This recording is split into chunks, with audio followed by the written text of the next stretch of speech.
want to get things right so that people don't say this or that or this or that and things aren't quite exactly what it was. So we want to make sure we go over everything. Okay? All right. So first off, this Dr. Leffers, she's an awesome vet, awesome cardiologist, and the vet, a cardiologist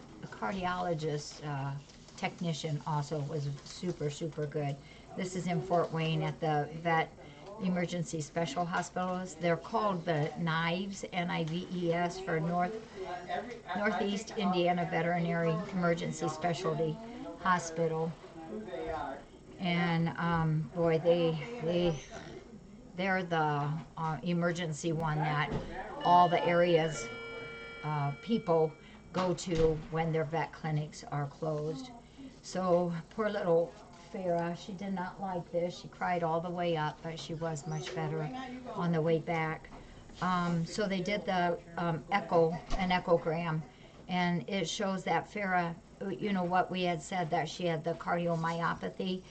She actually has what is called a mixed cardiomyopathy, and what that means is that she has a couple things going on. This is a picture of our hearts, just like us. Oh, if people come in, will you ask them to keep it down? Thanks. So their hearts look just like our hearts, actually. We have the two atriums and we have the two ventricles. And this is the right side, this is the left side. That's our big aorta.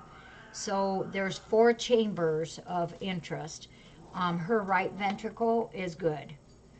Her left ventricle has, right here, is all thickened, right there. And then the upper 2 atriums is very enlarged.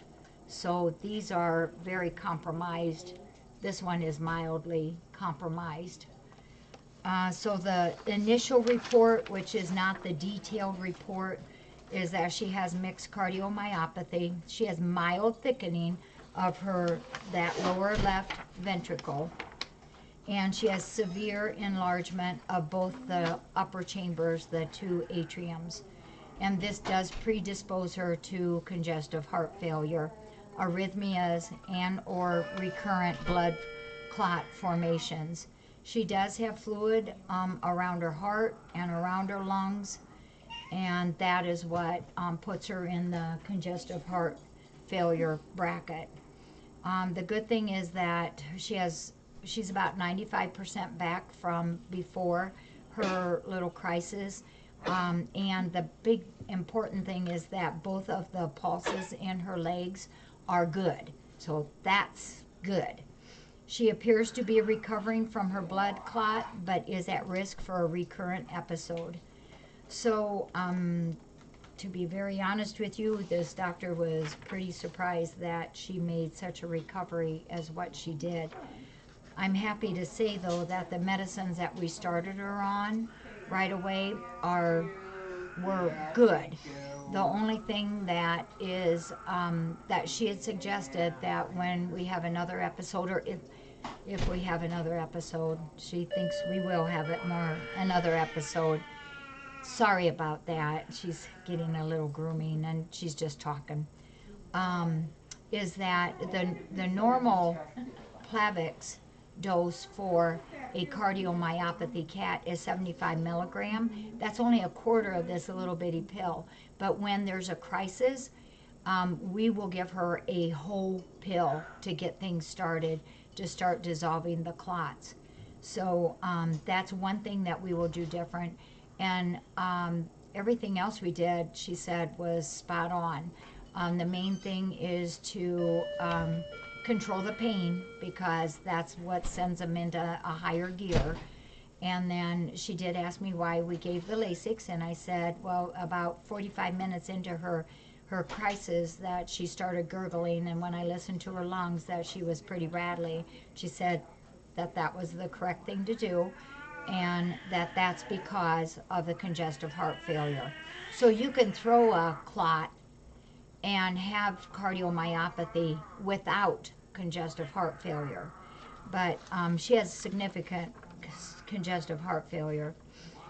What makes me a little bit sad, a whole lot sad, is that for a congestive heart failure cat in her level, they have an average of 6 to 12 months.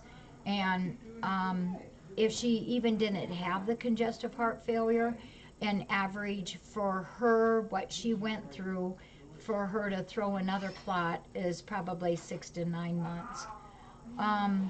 So we're going to keep up on this. We're going to also, every 2-3 months, she suggested, get an x-ray done.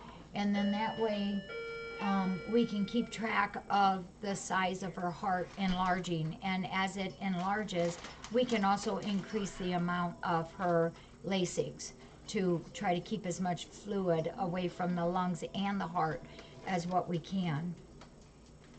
So all in all, I'm real happy that the protocol that we had started her on was good. The one thing that we cannot have to do is the heart regulator. We don't have to give that to her.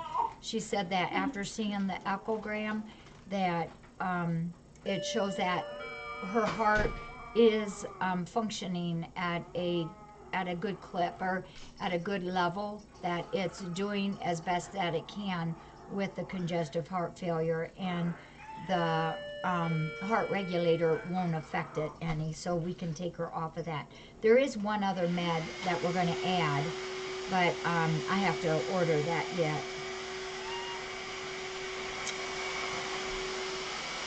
So we will just keep loving her, and she is our Farrah girl, and we will hold her close to our heart, keep an eye on her, and I'll be, as I do with these things, keep a good eye on the respirations. We want them at a certain amount, and we want her heart rate at a certain amount, and that will be an indicator too of things that could happen. She can darn well beat the odds. You bet. So it's a great place up there. They do emergency, and they do a lot of specialization. But I did talk to Dr. Darcy on the way home, and I think we're both real pleased that we were right in line with what we should have been doing. So that made me feel better.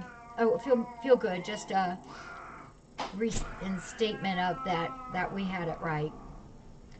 Okay, so it's time for our flash sale. It's going to be a quickie flash sale, and oh gosh, she cried all the way up there, and the tech started listening at first to her, and he said, "Oh, she seems really happy because she's really purring." And I looked at him, and then he said, "I think that's a stress purr. What do you think?" And I said, "Yeah, it is. That is her stress purr." And she was so wonderful, but she did pretty good. They know how to work with different cats and their levels of anxiety, and they know how to do these tests also with the cat's calmness of utmost importance. So that was good. All right, I'm gonna just type up a little thing. I'll pass it over to our mods, and we'll go from there. So love her up in your heart and your good thoughts, and we're gonna beat those darn odds. Oh, okay. What you can't